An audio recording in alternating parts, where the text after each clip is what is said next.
What's going on, y'all? What's going on? Hopefully y'all can hopefully y'all can hear me good. Don't come on this side, mama. Where's it at? I'll get it for you. There you go. Let me make sure y'all can hear me good. What's going on, y'all? Oh, let me make sure this good. Bump G, what's going on? Man, bear with me on the connection, the internet connection, man. Still on vacation. You on this cruise, man. Chilling. But I had to go ahead and talk real quick, man. We gotta talk about some things, man, because soon as my little Wi-Fi thing came back in, man, I see him like Sam Williams talking about he got an ACL. I'm like, oh man, we gonna get straight into it. That's bad business, y'all. That hurt. Look, that hurts. That hurts. Even though Sam Williams was supposed to be the one that break out last year, but for some reason he was held back. But they want to put him at gunner on special teams. I don't get it. Hey, can y'all hear me clear? Because I see my little Wi-Fi thing popped up. Hopefully y'all can hear me. Let me see. Hopefully y'all can hear me good. Let me see some. Can y'all hear me good? I don't want to be breaking out. Okay, cool. All right, cool. Then I'll just let me know the strength. But yeah, man, Sam Williams done for. And there's more notes to what I want to talk about, but right now we talking about Sam. Sam Williams done for. That's not good. We was already trying to figure things out, right? Tank getting old, right? Tank maybe got what? Tank like he maybe got a season or two in him, and he done for.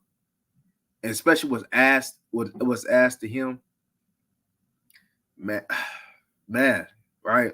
You got Fajoku, who ain't been used, who we trying to figure out if he's going to be a part of the plan.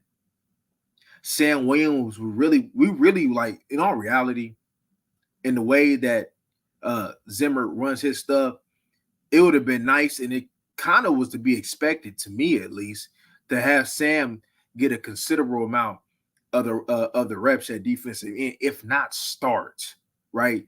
I didn't get to watch it yet. I'm gonna watch some clips today in regards to what Zimmer was talking about in his little interview. So I'm gonna watch that today, and I'll let you know about my thoughts when I watch it again. But Sam Williams was supposed to be a huge part of this, right? See, one of the things that we struggle with was setting the edge. And Sam Williams have that capability to set the edge. Yeah, man, that hurts. That hurts bad from a team that was already kind of lacking in the talent department. Y'all know I'm gonna be real with this. To lose Sam on defense, man, that hurts. That hurts bad because I know Sam can play, right? I seen good things from Sam. I remember this off the top of the dome piece when he was doing had some very good snaps. He even got that sack against the Philadelphia, right? Sam was showing promise, and I mean, like, come on, man, how somebody 250, 260 out here running gunner? Like, come on, man. Sam got some things, right? Sam may not be the bendiest of defensive ends, but you don't need to be the bendiest of defensive ends to have success in the National Football League. When you got somebody like Joey Bosa, Nick Bosa, when you got Aiden Hutchinson, they can't bend to save their lives. So when you got somebody like that is able to go here and just try to be a technician in their pass rush and get the sack production that they get, Sam Williams, somebody that was more athletic than him and that was coming along, I believe could have been a consistent seven sack guy for the Dallas Cowboys, right? I don't think Sam would have been 12 to 14 sack type of dude. Who knows? He'll probably have a year that he'll break out double. He got the capability to, but now that sets him back. That sets him back, and that hurts. And then we haven't seen much where, okay, so what happens if Mike McCarthy gone? Did Zim really like him? What happens if Zim gone? Is Zim gonna go ahead and use that extra year? Like, we got all these questions. Like, is Sam gonna be back? Is Sam gonna give him the contract? Because Sam got a long road ahead of him, right? He got to recover, and y'all know how it is when you got to go ahead and prepare, try to come back from the ACL. It's something that Diggs got to go through. So, man, that hurts. That hurts bad, man. That hurts bad. On the offense, hey, he need to oh man, Zeke gonna have to have a flashback game, like every game. We're gonna have to run the ball tremendously. We got to run the ball tremendously to compensate for what's going on, not only from the wide receiver perspective, but from the defense perspective. Man, look, it's got to be a miracle. And I don't know if Zeke gonna go ahead and provide miracles for us, man. I don't know. We need it. We hope for it, but I don't know, man. I don't know. But yeah, man, that's an unfortunate situation. But I want to talk about some things, especially watching Training Camp Live, that I want to discuss, and some comments that I discussed, right? So y'all remember on my last slide when we was talking about Mozzie Smith and the weight issue. And so he comes out and says that he wants to be anywhere from 310 to 315 because he thinks in his mind that he can penetrate, and he thinks he has the versatility to be able to, I guess you may can quote it because I read it, because I didn't see him say it, but pretty much, they say it in like quotation marks, like he said it, like he can be a wall. At 310 pounds, we know that's not light. We know that somebody at that weight can play nose tackle. But let's be real. Mozzie has to be bigger than that. And he needs to accept that, right? I don't know what's his issue in thinking and wanting to be less than 320 pounds. I don't get that, right? If you wanted to be light for whatever the case may be, if you wanted to be lighter than 350 that they said that you was, 330, okay, can I get 325 at least? Like 310, like you thinking like a lot of 3-techs is 305, 310. And we dealing with nose guard, and then we dealing with a nose guard. We dealing with somebody, right? A defensive coordinator that has a history of having big boys on the line, right? I seen on 105.3 The Fan, Brian Broaddus talk about some of the possibilities that the Dallas Cowboys have in getting some vets. And I'm gonna be honest with you, it sounded like a lot of has-beens to me, right? Linval at one point at a time was one of the best defensive tackles in the game as far as doing what he do, not from a statistic point of view, but from a force point of view, from doing his job point of view, kind of like Snacks Harrison, right? Snacks Harrison, he'll go a game where probably didn't get no stats, and they'll look at it, but he didn't dominate. But when you look at that film and you know what you're looking at, you'll know that he did dominate, right? And that was some of the things that Linval Joseph brought. But Linval Joseph is like 35 years old, man, right? So you bring him in, what, you gonna get 15 to 20 snaps at best? So you got to hope that he give you some of the best 15 to 20 stats. And then even bringing somebody like Linval in, it still ain't enough. You're going to have to make a trade. And then I heard about them possibly trying to bring in Nick Williams. That isn't he's a little bit better in regards to the pass rush though. But look, this Dallas Cowboys team, man, don't need to be looking for deep tackles in regards to pass rush. This Dallas Cowboys team need to be looking at deep tackles as far as being a force in the run game.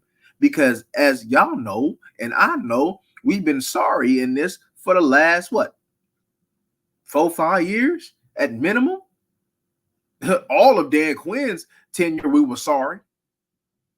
So I don't get it, and we lost, and we lost another body, man. And we have uncertainty on that. Like now, when you look at the things, when you look at the grand scheme of things, and when I read something in regards to Zimmer talking about Michael Parsons, now in the grand scheme of things, defensive end is real light and it has a lot of unknown to it. This team in general has a lot of unknown to it, position wise, and that's not a good thing in July going on August, right? It should be to a point where I, we got this position battle. We're gonna let this play out itself. But really, in our reality, every position damn near has a position battle, and that's not good. That's not good at all. Like, I understand competition brings the best out of it, but you gotta know, like, all right, like this, like for instance, like DeMarcus Ware. Okay, you can say that there's going to be competition for DeMarcus Ware spot, but we know when September hits, DeMarcus Ware is going to be starting on the field. Right now, when it come down to Anthony Spencer, right on the other side, and anybody else, that may be competition. But we know that with DeMarcus Ware, there is no competition with DeMarcus Ware, and that's how some of our positions be. And the only position that you could probably say that cut and dry is probably from Diggs and CD and probably J-Hop Ferguson. That's it. Well, Tyler Smith, offensive line wise, but that's it. And one of them is coming off a major injury as well. And we just had another, could have gave us 6 to 7 at minimum with another injury as well. And I know and the reason why I didn't say Marshawn Kneeland as a solution to this, because Marshawn Kneeland is not a defensive end, no matter what they're trying to try. So, but if Marshawn Kneeland could somehow just give us some nice defensive end reps in regards to the run game, then we cool with that. But he's not gonna give us no pass rush, man, because I'm gonna go ahead and reiterate.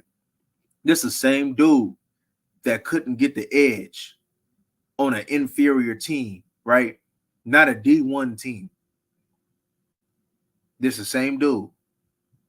Syracuse had him on his back. I mean, come on. So when we get up in competition, better competition, left tackles has been in their weight room. Left tackles, man, that move like quarterbacks, like, come on, G. How could we expect for him to get the edge against these superior left tackles when he couldn't do it in college?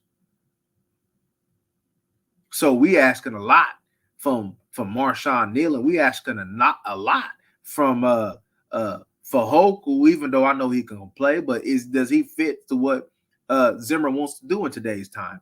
We don't know. We don't know. So I looking at this training camp, looking at what's going on, I'm seeing a lot of disappointing stuff right now. I'm not gonna lie to you.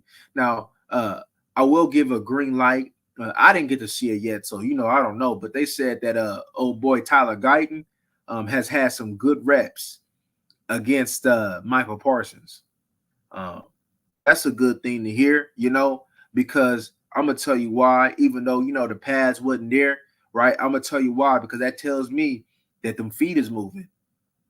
Right? His technique may still need to be cleaned up, but that tells me his feet is moving. That tells me that punch is getting there. He using them long arms for them punch.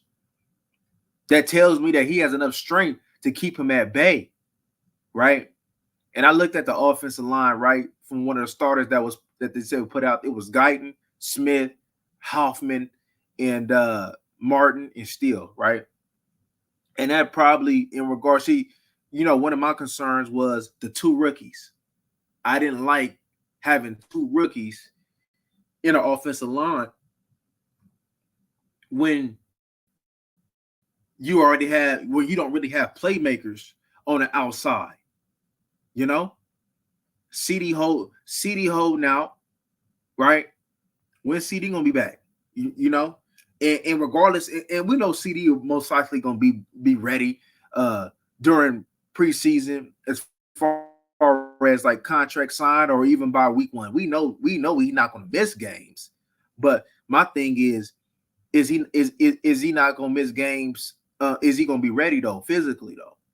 You know, as I mentioned on the other one, we don't want them soft tissue injuries because he ain't been practicing, and they already practice like sissies the way that it is now. Like we ain't nobody practicing, so you know that's a concern because one thing that I've seen over the course of years in watching NFL football is that a lot of is like not all of them, but there's a good amount of them to go ahead and say this that a lot of players that hold out usually struggles with injuries during that season. I'm not trying to wish it on C because we don't want that because definitely we don't need that.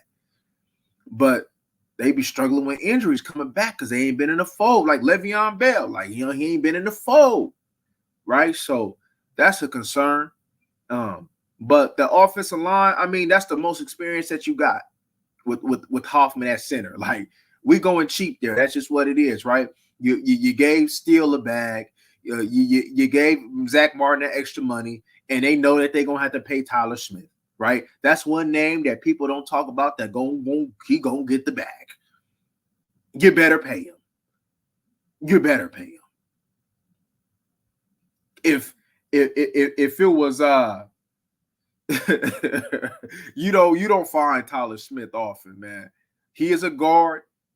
But he's an excellent guard, and he's a guard that can play left tackle in a pinch. That's somebody that you need to sign, and it's going to cost you because of that, right? But it's going to be interesting to see how Hoffman goes against these big boys because, unfortunately, Hoffman, you ain't going against no competition in practice. You're going against scrubs, right? The only one that may give you some work, man, to go ahead and see is Osa. But if you go ahead and use some power on him, you probably got him, right? So, you know, unfortunately, Hoffman ain't getting no good work because he ain't got no Hankins to go against, right? He not getting prepared to go against them Bama boys. He not getting prepared to go against Dexter Lawrence. He not prepared to go against some Georgia boys over there with Philadelphia. He ain't get prepared for none of that, right? Because he got one D tackle that thinks he's a 3-tech and that think he can get upfield. And he has shown nothing in college and he has shown nothing in the NFL that tells me that he's somebody that can go ahead and penetrate upfield consistently. It seems like our D tackle is struggling with an identity crisis. An identity crisis, y'all. Come on, man. This don't make no sense to me. This absolutely makes no sense to me. But it is what it is, I guess, right? I'm gonna tell you another thing, man. I'm gonna tell you what pissed me off, though. I know we wasn't in pads, though, but it seemed like it was the same thing. So I think you've seen it. Y'all seen it because I'm pretty sure y'all watch Training Camp live too, right?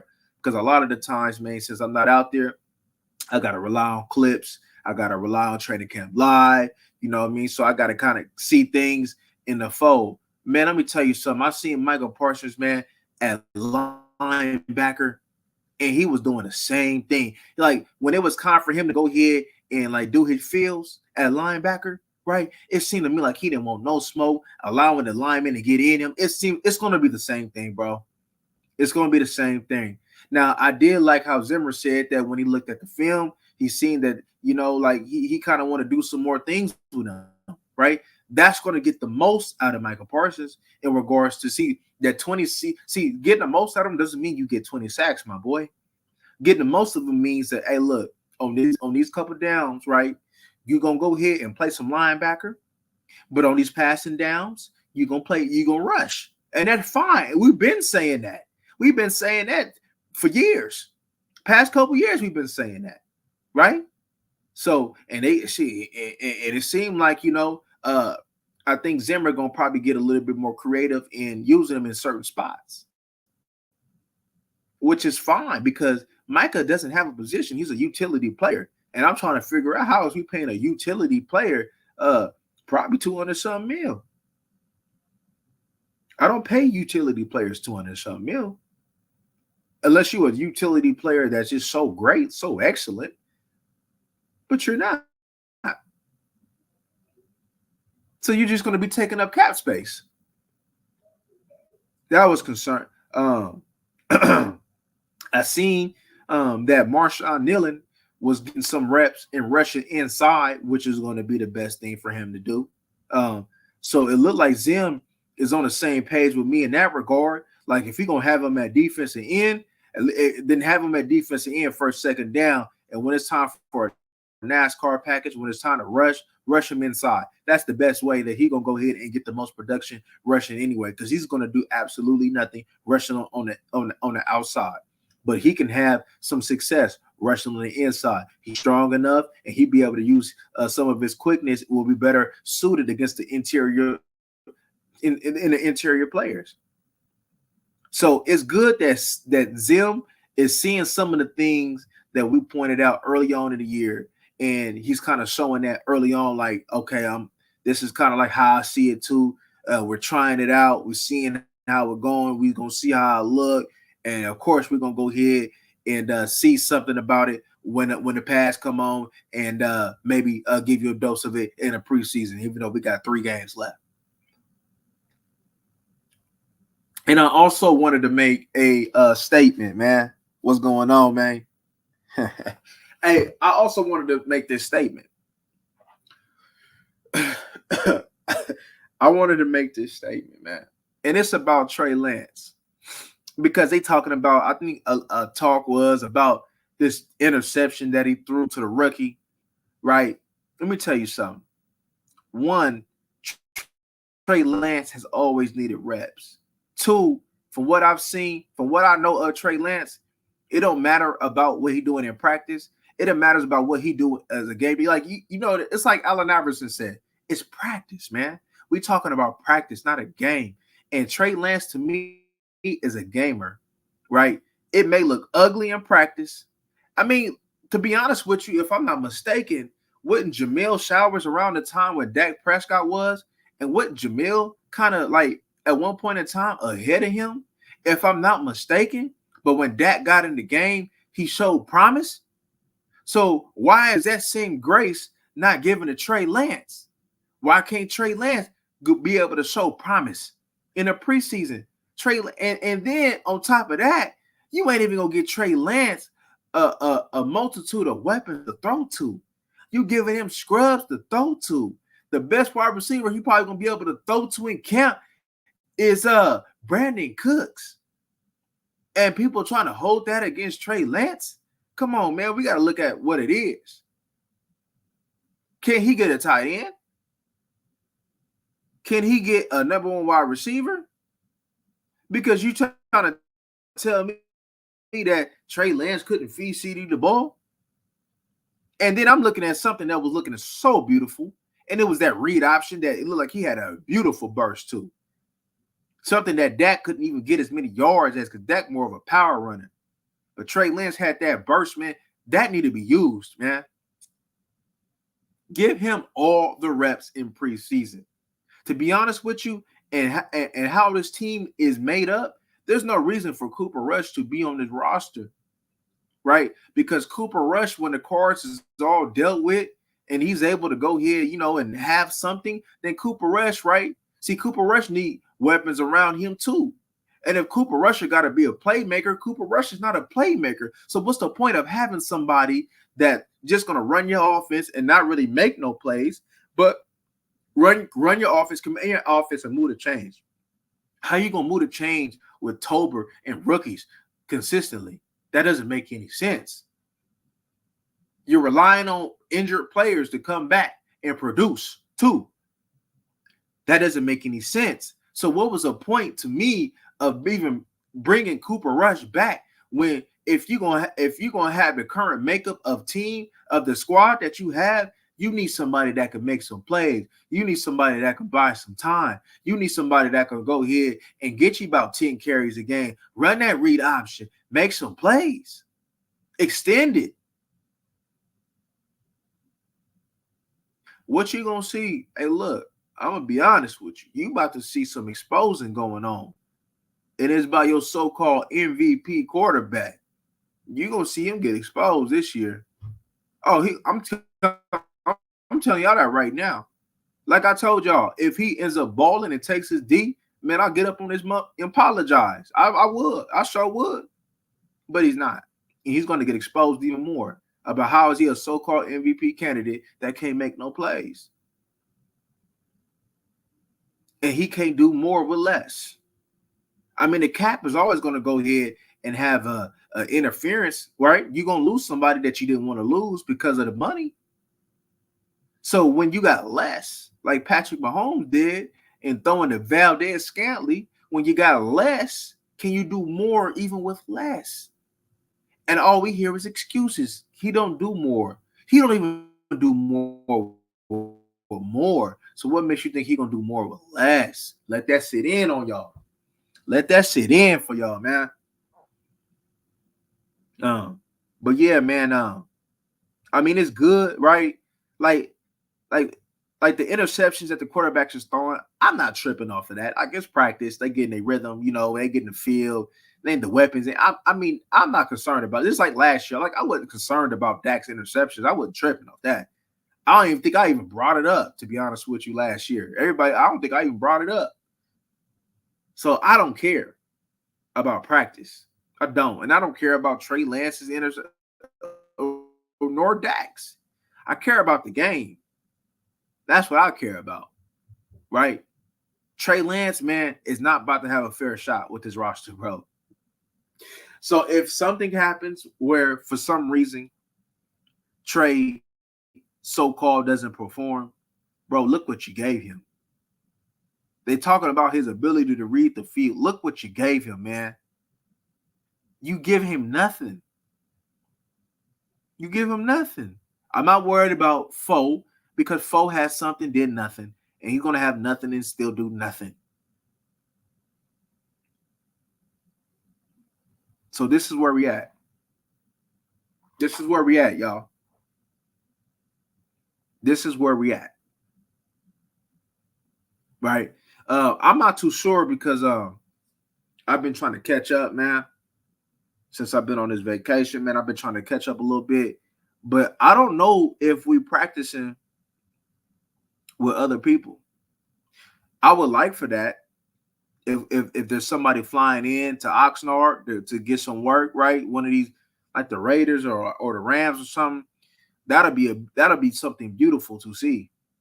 That'll be some good work, right, for your rookies and your first year players, right? That'll be some good work. And I think if that is scheduled, that'll be something that this team absolutely needs, right? We just need a team that's gonna come in there and be physical and see how they respond. Because right now, man, hey, look, I'm looking at some of the stuff, man, right? Like, for instance, I see Trey Lance throw a ball, right? And it was kind of like, I think I told y'all about it, like it was to the outside. I see a lot of other, like, when the quarterbacks, even Dak Prescott, like, even puts the ball in a place like where your wide receivers can get it, they don't go get it. They suck, bro. Tober's not going to go get the ball, bro. I'm just telling you that right now. It's not really in Cook's nature. He don't really have the length to go, like, to really be a go-getter. Cook will go ahead and use that speed, run some decent routes, and get open in that regards, right? We don't have no go-getter other than 88. No go-getter, right? None.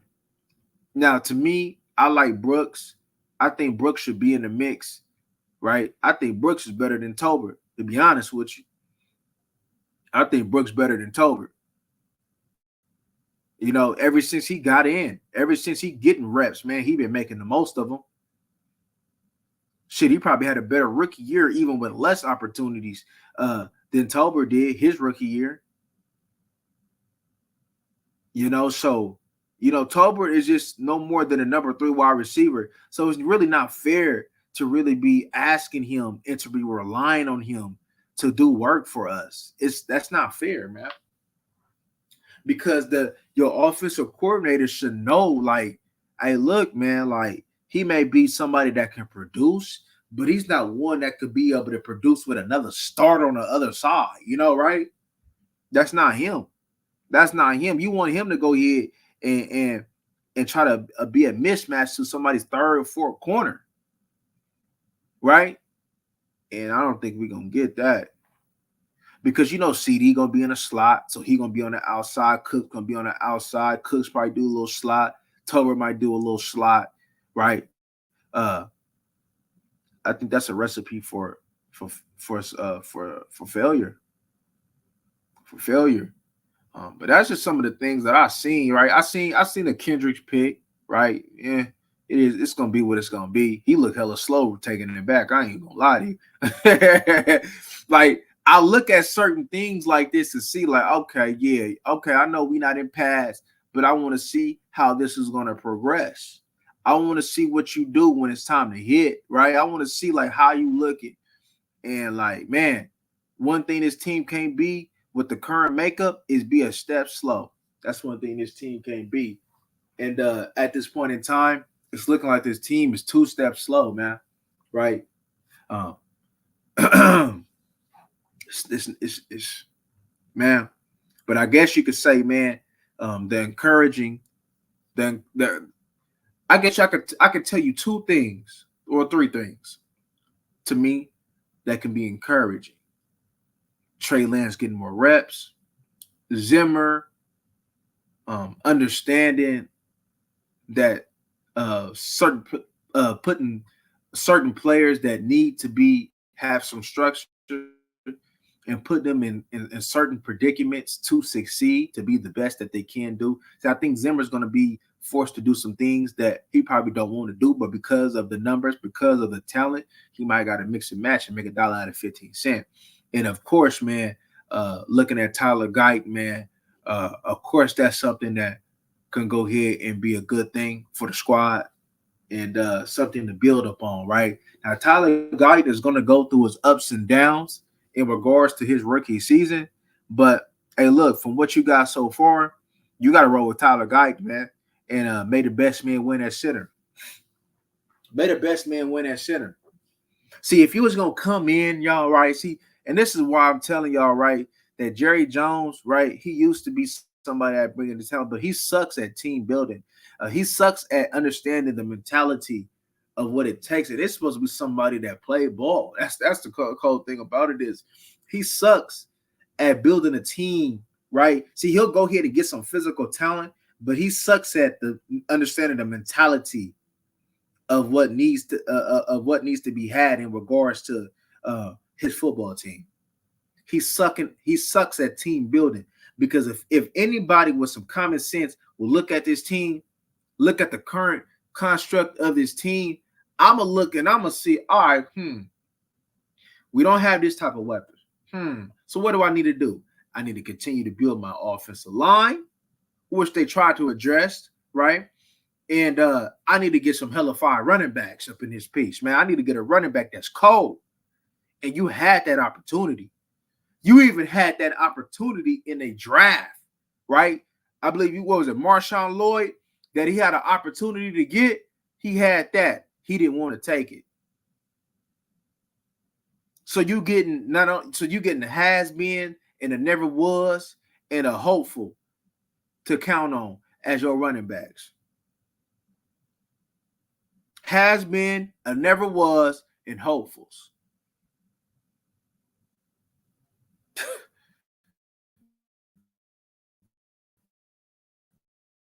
You know? And right, like even if Henry wasn't the man, like Henry would have had to run the ball, right? See, like we would have this is what I thought, right? I'm not trying to harp on the past though, but I'm just harping like the showing like the deficiencies that Jerry got when it comes down to team building. Like, all right, cool. Like this is what Derrick Henry and with the current team, the way that it is now, the way it's built, and understanding that we need to run the football. Focusing on the trenches and focusing on getting his running back up in there would have been the best thing for this team to do, to give your team the best chance, because that's the only way, y'all, that we're going to do some damage is if we're able to go ahead and have a good run game. So I'm interested to see, man, when these pads come on, what am I going to expect? I'm interested to see, y'all. But I just wanted to stop by, man, talk a little bit, man. I'm gonna catch up on some interviews, watch some more highlights, seeing what's going on, getting more in the loop, and we're gonna talk about it again. I think I got something where I can be stable with my internet connection now while I'm on this cruise. So y'all gonna be hearing from me throughout. I'm back. I'm back at the crib. What this weekend? So this weekend we ain't gonna have no interruptions like this though. But yeah, man. Bear with me for the week, y'all. But I appreciate y'all tuning in, man. And until next time, y'all, we gone.